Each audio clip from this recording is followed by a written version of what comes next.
So the motion for today is that this house would abolish primary and middle school years that group children based on age and instead group them by competency and intelligence. So to understand why we put forward this motion, we need to understand that in the status quo, the Indonesian system has used the system where everyone needs to be of a certain age to get into a grade, right? And I'm going to understand why this is not a very effective system for the students and also the teachers itself. So first, why the Indonesian system is bad? The system for now, it creates a group where every single student has a different pace of learning, right? So maybe someone has a slower pace of learning than others, and maybe someone has a faster pace of learning than others, right? And of course, this difference in pace creates some disadvantages for the students itself and also the group in general. So first, for the students, well, faster students, they will become lazy, right? Because they have already take hold of the materials and lessons that are given in this grade, and so they're like, why should I do this? Why should I do that? When even if I do not put much effort, I will still get better grades. And for the slower students, they will feel like they have failed. They have failed in this education system, and they will feel like they have been left behind. And this feeling of being left behind will make them a bit more. They will not care as much about their education as much as other students. And of course, this will also hamper all of the students, right? Disadvantages where the smart students become lazy. It will make students less motivated. The students that are less smart, less motivated because they think like, why is he so good? Why can't I be like them? Oh no, I'm so stupid, and anything like that will demotivate the students, and also the slower students who don't care will also give them a bad example. Like, why doesn't he for the other students, for example, why doesn't he care as much? Maybe school is not that important after all. Maybe I can just maybe I can just focus on other things, right? Even though it is very important for us. So that is why we as the government team are proud to present this motion of this house would abolish primary and middle school years that group children based on age and instead group them by competency and intelligence. So first we need to define this motion. The abolish in this motion means to discontinue the grouping system based on age entirely, and instead create a new system and school which assigns them a year or a group based on their intelligence and competency.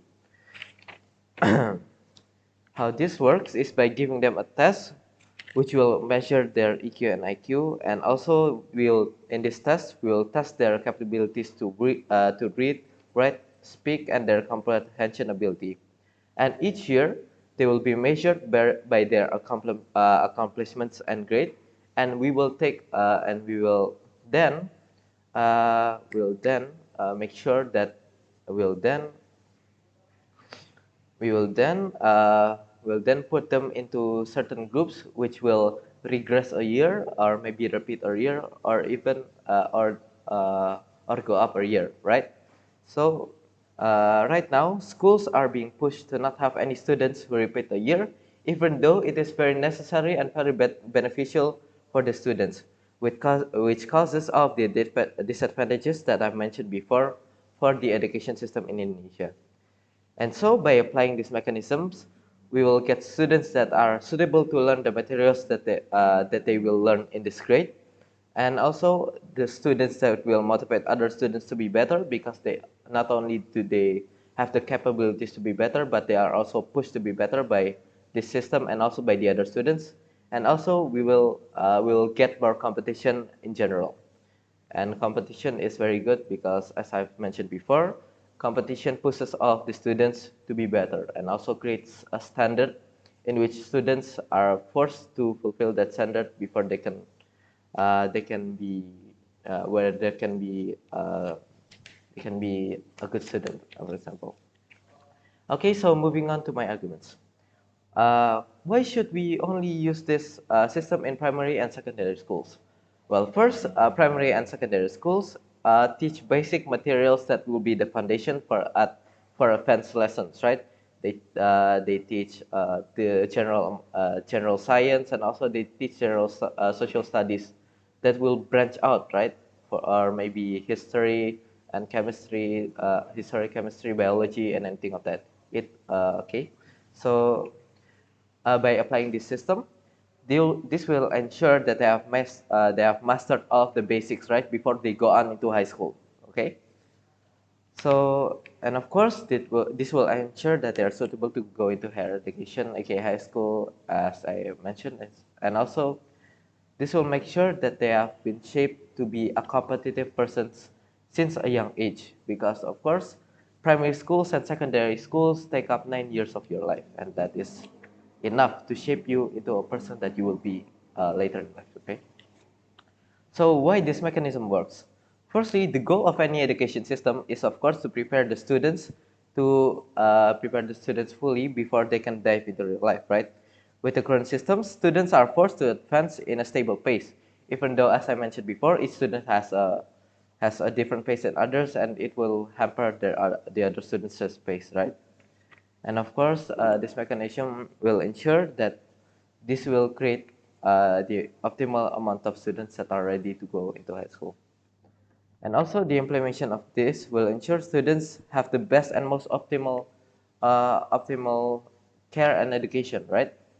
If we group them by age, the students that are slower will not get the help and more the help and further attention from the teachers, right? But with this system, we will group them and then we will assign them a teacher that is suitable to take care of the students. Okay, give them maybe further explanation, make sure that they understand the materials before moving on to others, right? And of course, the faster students will not be forced to slow down, right? They will not be forced to uh, progress per year, right?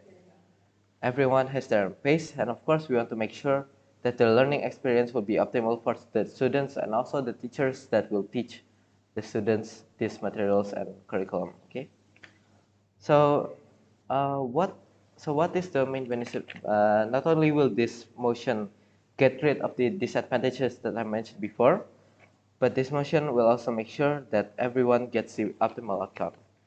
Okay, and that is all from me. Thank you.